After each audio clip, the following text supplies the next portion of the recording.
স্ত্রীকে ফিরিয়ে দেওয়ার দাবিতে হাতে প্ল্যাকার্ড নিয়ে শ্বশুর বাড়ির সামনে জামাইয়ের অনশনকে ঘিরে চাঞ্চল্য ছড়ালো।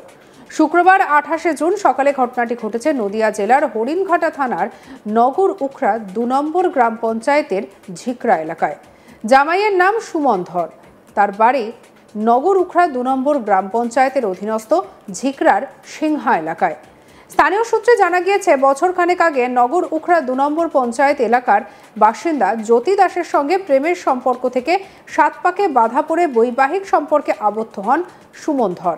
প্রথমে জ্যোতির পরিবারের লোকজন বিয়েতে সম্মতি না জানালেও পরবর্তীতে তারা মেনে নেন। অভিযোগ, বিয়ের পর থেকেই জ্যোতিকে নির্যাতন চালাতো তার শ্বশুরবাড়ির লোকজন। এমনকি জ্যোতিকে মারধরের চেষ্টার অভিযোগও ওঠে। জ্যোতি বিষয়টিকে তার বাপের বাড়ির লোকজনকে জানায়। জ্যোতির বাপের বাড়ির লোকজন তার শ্বশুর বাড়িতে যান কথা বলার জন্য। অভিযোগ, কথা বলতে গেলে তাদের সঙ্গে বাজে ব্যবহার করেন জ্যোতির শ্বশুর বাড়ির লোকজন। ফলে জ্যোতির নিরাপত্তার কথা মাথায় রেখে জ্যোতিকে গত বছর বাপের বাড়িতে ফিরিয়ে আনেন তার বাপের বাড়ির লোকজন। তারপর থেকে আর শ্বশুর বাড়ির ফেরেননি জ্যোতি।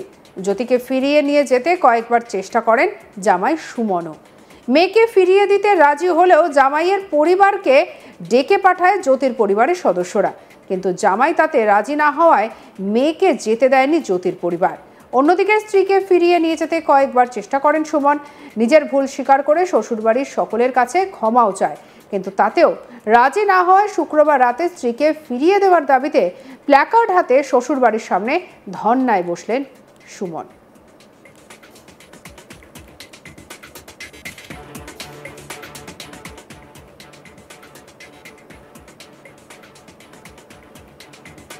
আপনার বিরুদ্ধে তো কিছু সমস্যা আছে, এবার এটা তো সমাধান করতে হবে।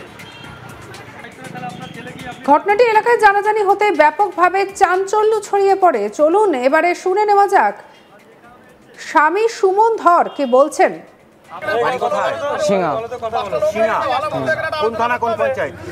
হরিণঘাটা থানা পঞ্চায়েত ঝিকরা। ঝিকরা পঞ্চায়েত। কোথায় বিয়ে করেছো? ঝিকরায়। ঝিকরায়? পঞ্চায়েতের পাশে। পঞ্চায়েতের পাশে। তোমার শ্বশুরের নাম? তারক দাস। স্ত্রীর নাম জ্যোতি দাস। কতদিন আগে বিবাহ হয়? এই 1 বছর হতে কিছুদিন বাকি আছে, 2 সপ্তাহ 2 বাকি আছে। 1 বছর হতে। তুমি আজকে এখানে বসে কেন?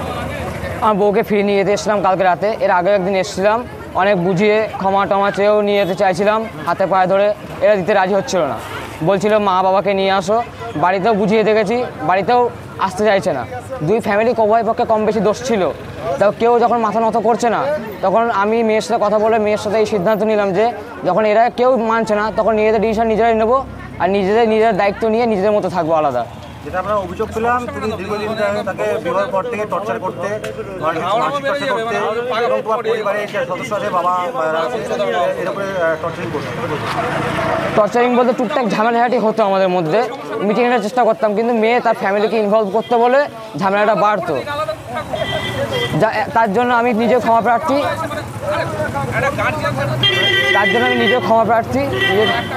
আর আমি আরেকবার ক্ষমা চাই, আমাকে একবার সুযোগ দেওয়া হোক, আমি নিজের স্ত্রীকে নিজের দায়িত্ব নিয়ে যেতে চাই, আর তাকে হাসি খুশি সারা জীবন ভালো মতো তার পাশে থাকবো।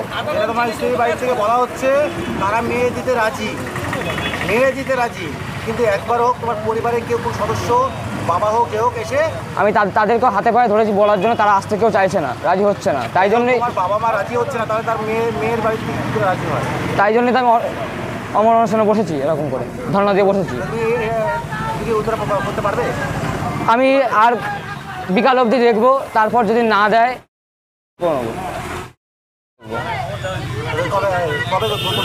হ্যাঁ, কাল রাত থেকে 8:30 থেকে। রাত থেকে 8:30 থেকে।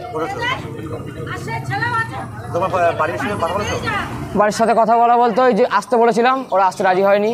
এমনকি বাড়ির আশেপাশে অনেক বয়স্ক গুরুজন সিনিয়র সিটিজেনদের বোঝানোর চেষ্টা করেছিলাম, তারাও দায়িত্ব নিতে রাজি হচ্ছে না, কেউ করছে না, সাপোর্ট করছে না আমাদের।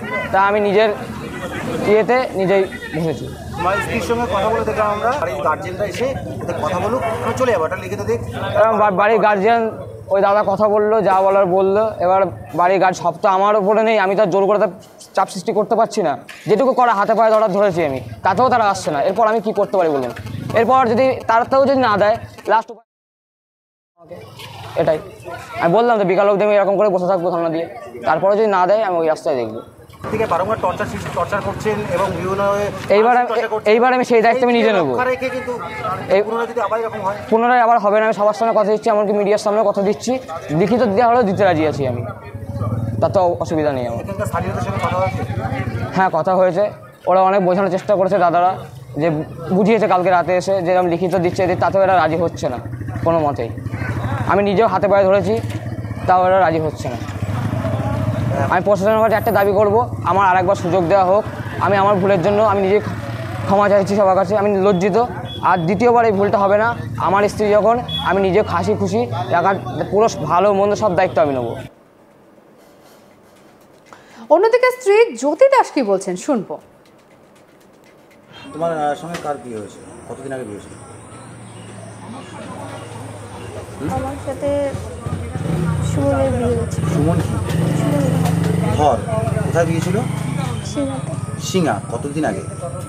তাও এই সামনের মাসে আমাদের 1 বছর পূর্বে। মাসে 1 বছর হবে, তাই তো? তুমি এখানে কবে এসেছো বাপের বাড়িতে? শিবরাত্রির সময়। শিবরাত্রির সময়? ফাল্গুন মাস। তুমি তারপরে আর যাওনি?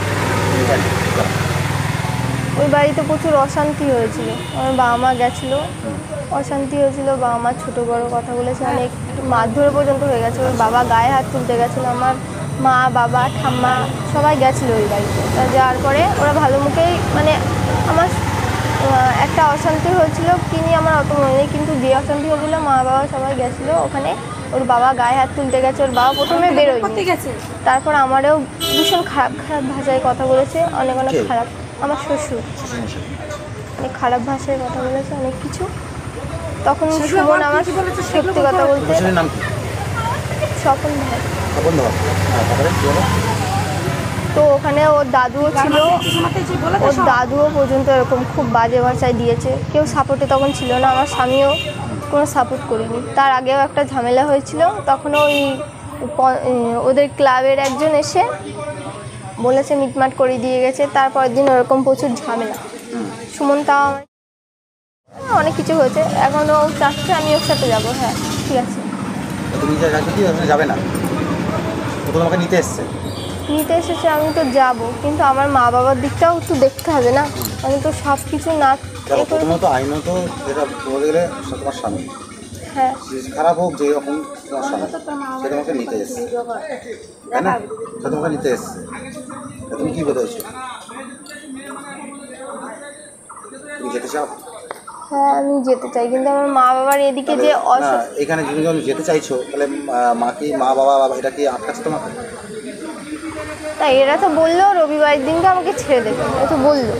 আমি এদের কথার ভিত্তিতেই যাচ্ছি, এরা যে বললো রবিবারে ছেড়ে দেবে, ঠিক আছে আমি রোববারে যাবো, আমি তো বসে আছি বাড়িতে, কোনো অসুবিধা নেই। তো আজকে হঠাৎ কেন আসছো?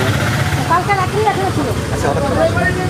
আজকে আবার নাটক করে আবার এখানে তুমি কি যাও এখন? তুমি যেতে চাও?